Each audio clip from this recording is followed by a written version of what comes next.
नगरच्या उड्डाणपुलावरून पुन्हा एकदा एक गाडी पलटी. आयशर ट्रक पलटली. शिवसेनेच्या वतीने उड्डाणपूल चुकीच्या पद्धतीने बांधला गेल्याचा आरोप.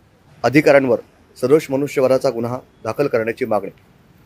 नेहमीप्रमाणे आज उड्डाणपुलावर आणखी एकाचा बळी गेला. नगर पुणे रस्त्यावरील नव्याने झालेल्या उड्डाणपुलाला अपघातांची मालिका पाचवीला पुजल्यासारखी आहे. दुपारच्या सुमारास आयशर ट्रक माल घेऊन जात असताना अचानक पुलावरून खाली कोसळला. हा पूल बांधण्याच्या अगोदर चांदणी चौकाच्या वळणावर नेहमीच अपघातांची मालिका सुरू असायची. या रस्त्यावर पूल बांधत असताना बांधकाम करणाऱ्या ठेकेदार आणि अधिकाऱ्यांनी या वळणावरील अँगल ऑफ इन्क्लिनेशनचा नीट विचार केला नाही आणि वळण तसंच ठेवून पूल बांधला. अँगल ऑफ इन्क्लिनेशनमध्ये चुका न सुधारल्यामुळे नेहमीच या वळणावर अपघात होतात.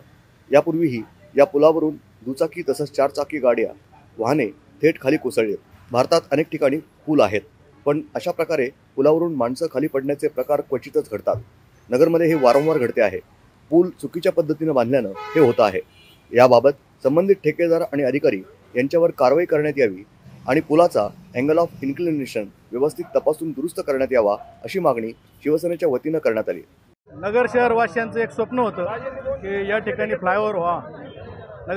नगर शहरवासियांचं स्वप्न होतं का फ्लायओव्हर व्हा आणि उड्डाणपूल झाला.